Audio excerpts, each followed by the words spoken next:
The wait is finally over and we have seen an Indian brand trying to take head on with Chinese brands. It's a proud moment, friends. Yes, Micromax has launched two new phones in Note 1 and in 1B. These are entry-level and mid-range phones and have received more than their fair share of hype compared to their counterparts in the same price segment. And that's only because Micromax is an Indian company and Make in India sentiment is at the peak at the moment, and I don't think anyone will disagree with me, right? While the sentiments play a major role, the phones also can speak about themselves. What they actually offer for the price is amazing. When Micromax co-founder himself said this, Micromax को सिर्फ इसलिए consider मत कीजिएगा क्योंकि एक Indian brand है, और जब मैं बिना परखे कोई सामान नहीं लेता तो फिर आपसे कैसे कह दूं? माइक्रोमैक्स इन इंडिया के लिए ज़रूर है, पर क्वालिटी को ताक पे रखते हुए नहीं। आप इसे वैसे ही ठोक बजा कर देखिएगा जैसे किसी और ब्रांड का फ़ोन खरीदते वक्त आप देखते हैं। अच्छा बुरा सब सुनने के लिए मैं आपके सामने खड़ा हूँ। Let's take a look at the phone objectively first, then at the end we will bring back the sentimental element and see how well these two complement each other. At the end of the video, I'll also be giving you my opinion, so stay tuned till the end. Welcome to the channel everybody, Sudhindra here again, and in this video let's take a look at the newly launched Micromax phones. We will see how the phones and what are their prices, is Micromax rebranding Chinese phones again, especially Huawei, what Micromax has to do to come back in India, and most importantly, should you be buying one of these phones? Answers to all these questions coming up. Friends, I'm very close to reaching 500 subscribers milestone, so if you haven't done yet, please consider subscribing to the channel right away and ring the bell to get notified whenever I post an awesome tech video just like this. First, let me talk about the software experience because this is not you generally see in mid-range or lower-range phones. Both the phones come with stock Android without any bloatware and shady apps. I just hope the implementation is good, because when the implementation of stock Android is not correct, the whole user experience will get hampered and the phones will be very buggy. There are two advantages of stock Android. One, it's more secure, and of course the second one is easy upgrades. This may be the reason why Micromax has guaranteed 2 years of software upgrades on these phones. The second common factor is both the phones have a plastic build, and this is common in this price range, so no problem with that too. I just hope both the phones are structurally strong. Let's start with Micromax in 1B, the entry-level phone. Let me clarify, the phone comes with Android Go, especially the 2GB variant. Android Go is a lighter version of Android with some heavy apps being removed. This is just to ensure some heavy apps to be run on 2GB variant smoothly. However, you will see stock Android in the 4GB variant.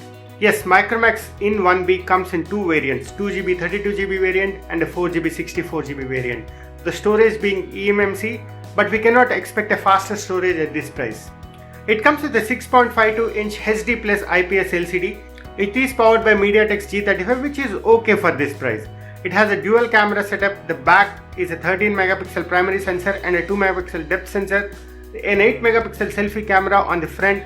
Don't expect great results from this camera, but actually at this price we cannot expect anything better than this. It has a rear mounted fingerprint scanner. It comes with a USB-C port, and at this price this may be the first in the segment. It has a 5000 mAh battery and a 10 watt charger, which is again decent for this price. We have been telling decent at this price. What's the price? Price starts at 7000 for a 2GB variant, which is exactly meeting the Realme C11's pricing.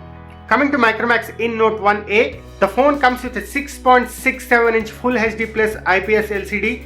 It has a rear mounted fingerprint scanner.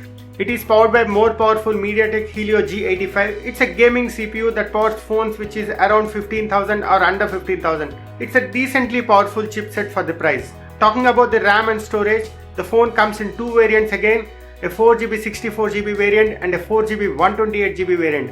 I wish they would have given a 6GB variant at least. Coming to the cameras, the phone has a quad camera setup in the back, 48 megapixel being the primary sensor. We don't know which sensor it is coming up with. A 5 megapixel ultra wide sensor, a 2 megapixel macro sensor and a 2 megapixel depth sensor. A 16 megapixel sensor is doing its duty in the front with a 78-degree field of view, and in my opinion it's little tight. Even this phone comes with a 5000 mAh battery, but however this time you have a 18 watt fast charger support and support to reverse charging too. Talking about the pricing, the 4GB 64GB variant comes at 11,000 and a 4GB 128GB comes at 12,500. And in my opinion, the pricing is very aggressive for Helio G85 phones. For comparison, one of the best phones in this segment is Redmi Note 9, which is again powered by Helio G85. But Redmi Note 9 comes loaded with ads and bloatware.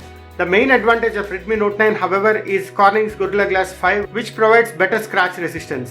Whereas we don't know what kind of glass is provided in the front in the in phones.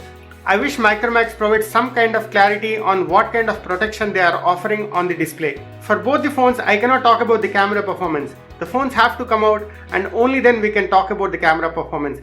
At the same time, I'm not expecting these phones to have support to Gcam. Friends, if you're liking this video, do let me know by giving it a thumbs up. Just because the brand is Indian, it's not like we will pay more for the phone. But I'm very happy to see Micromax taking this aggressively and pricing these phones lower compared to its Chinese competition. Coming to our next point, are these phones rebranded Huawei phones?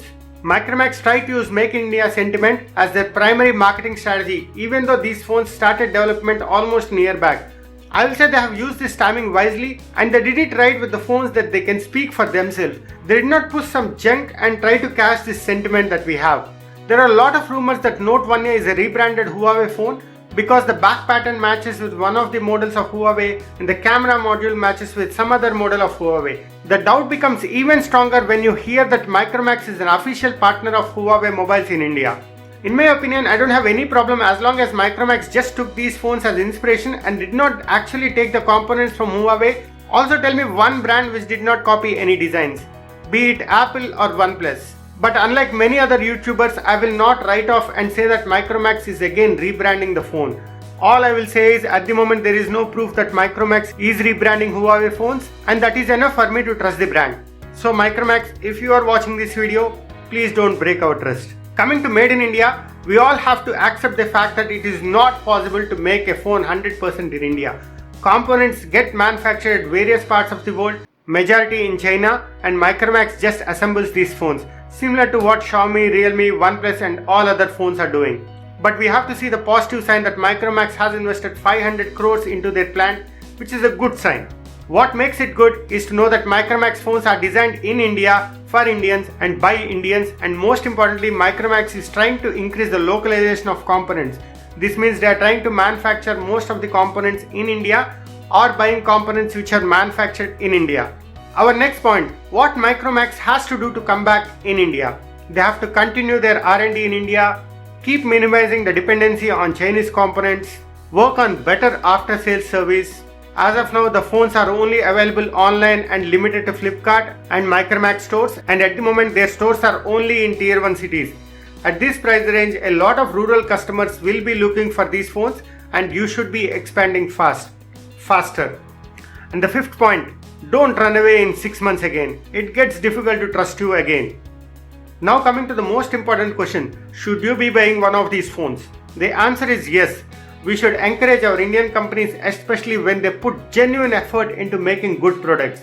But I suggest wait for the phone to come out, let the reviews come out, let's see how the camera is performing, and then and only then make a purchase decision.